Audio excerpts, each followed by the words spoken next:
we're on a tight timeline, but we want to make sure that we have a robust discussion. And just to set the tone, I just want to make a few comments. The black community is confronted by many economic and social issues, but I ask that today's discussion be focused on 4 key areas of empowerment. First being education. There's an urgent need to expand school choice while seeking ways to improve traditional public school system education, because we need every educational option for our children to perform well. Additionally, while free college education is not the most economical way to educate a modern society, because free is never free, we need cost-effective tuition for higher learning to continue to break the chains of poverty. Accumulating $100,000 in school loans to finance a degree to get a job that doesn't pay higher than $65,000 is not good, but it works wonders for lavish faculty lounges and expansion of student activities outside of the classroom. With that said, we need to get more people to attain college degrees and vocational training diplomas to empower students and families to succeed beyond the cap and gown.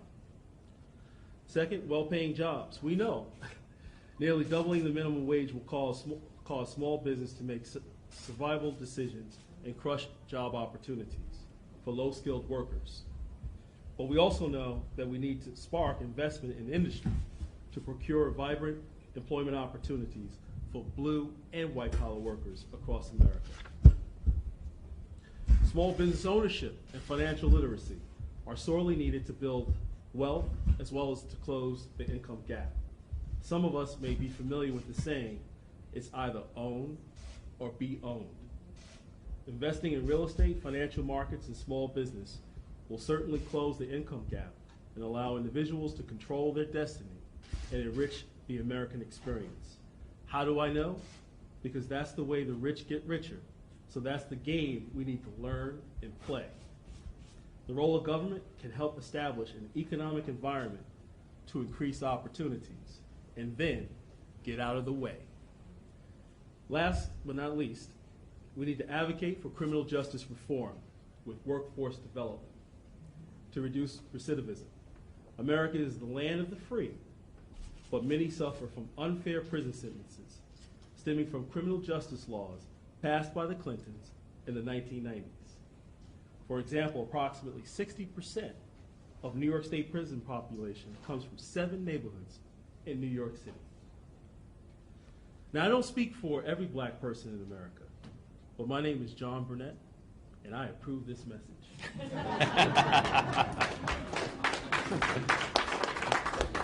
Now, the senator will give brief remarks, no filibuster, brief remarks, then we'll start engaging into the roundtable discussion. Well, John, thank you very much. Thank you for hosting this. And I want to thank each of you for coming and joining to have a conversation. Have a conversation about the challenges facing our country, and have a conversation in particular about the challenges facing the African American community. I can tell you, for me, the reason I got involved in politics is that I believe we should focus every policy, every government policy, like a laser on opportunity. Indeed, when I got elected to the Senate, the very first op-ed I wrote was entitled Opportunity Conservatism. It laid out how I view politics, that every question we should ask, how does it impact the most vulnerable among us? How does it impact young people, African Americans and Hispanics and single moms and those who are struggling to climb the economic ladder? And if we look back fairly and objectively at the economic record the last 7 years, it's not encouraging. The path of the last 7 years, what have we seen with big government? Well, we've seen, number one, the rich have gotten richer.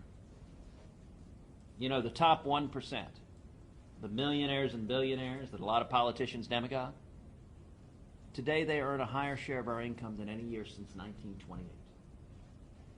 Those who walk the corridors of power in Washington, those with influence and lobbyists and power, keep getting richer and richer and richer.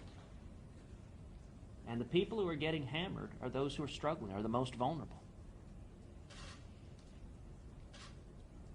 I chair the Oversight Committee of the Senate Judiciary Committee, and in that capacity I chaired a hearing several months ago on the burdens of overregulation on small businesses, and in particular in the minority community.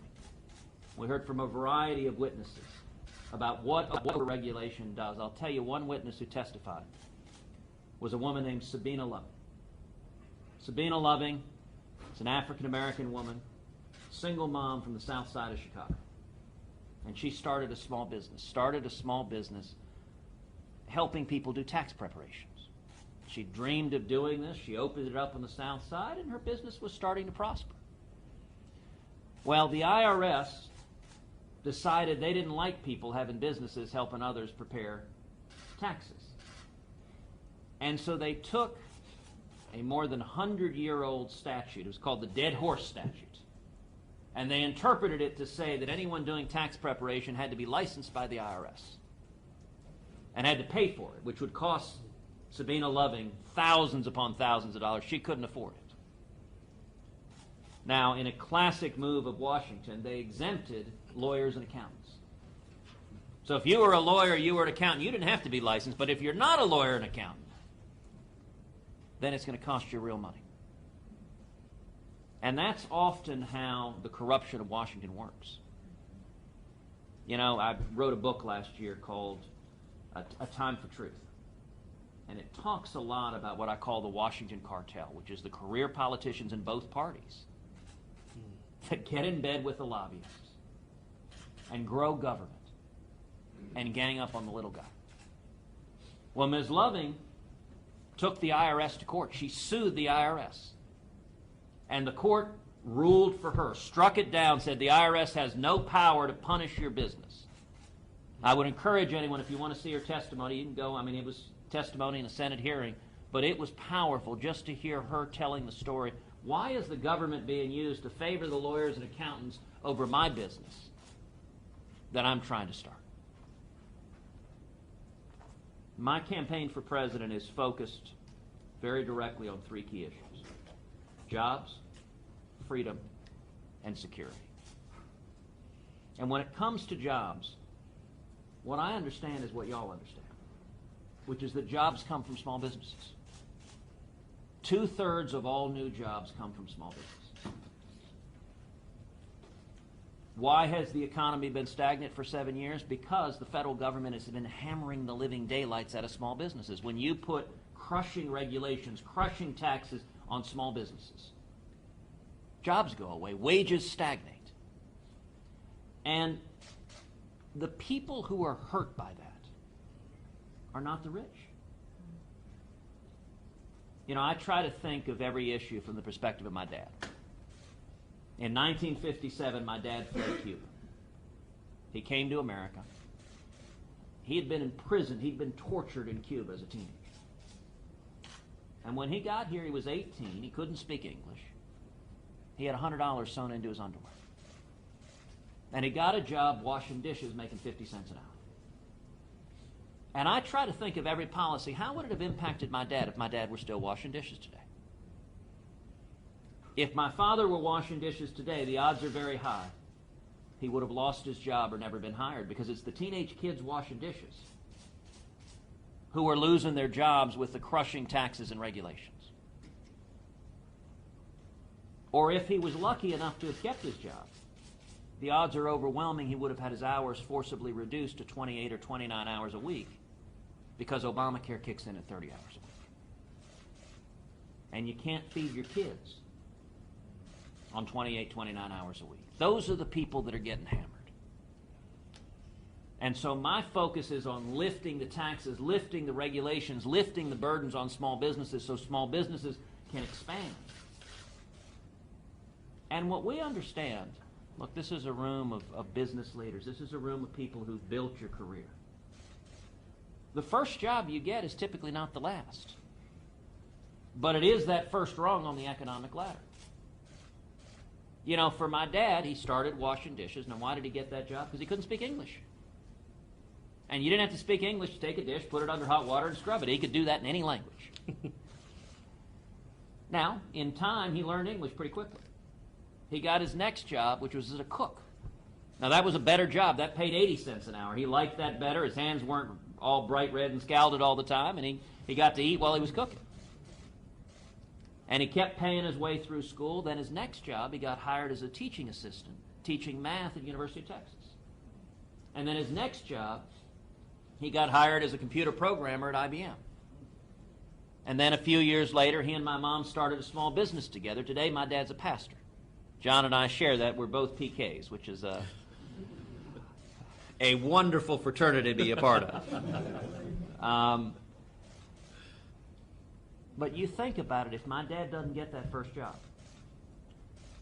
he doesn't get the second or third or fourth job, you knock people off that first rung of the ladder. You know, New York is now, you mentioned minimum wage. Every time you raise the minimum wage, I suspect the people here, you've climbed the economic ladder far enough that the minimum wage is not affecting your take-home pay today. But every time you raise the minimum wage, thousands of people lose their job. And the people who are laid off, they're typically teenagers. They're typically low-income African-American and Hispanic kids. It's usually their first job. The example I use with my dad. When he was washing dishes at 50 cents an hour, if some politician had set a minimum wage of $2, they'd have fired my dad and bought a dishwasher. And a point I make all the time is next time you go to a fast food restaurant and you order your food on an iPad, you're looking at the results of the minimum wage. Some teenager got fired because they jacked up the minimum wage so high that it was cheaper to stick an iPad out there. And as you know from business, you always have a trade-off of capital and labor. And if you raise the price of labor too high, you substitute it with capital. You put in place an iPad. And the problem is that teenager who doesn't get their job, people say, well, gosh, you know, you can't provide for a family on that first job. Look, most people aren't providing for their family on that first job. That's when they're just getting started. But they're learning skills. You've got a 16, 17-year-old kid who learns how to show up on time, how to treat people with respect, how to interact with customers. You know, skills and diligence, and then you work your way up. But if you don't get that first job, none of the rest of that ascension matters. So I think every policy should focus on empowering people, putting you in charge of your own life. That sounds like a great break. Is the Senator's press secretary in the room? Okay. So I'll turn it over to you so that way we can start engaging into the roundtable discussion. Great.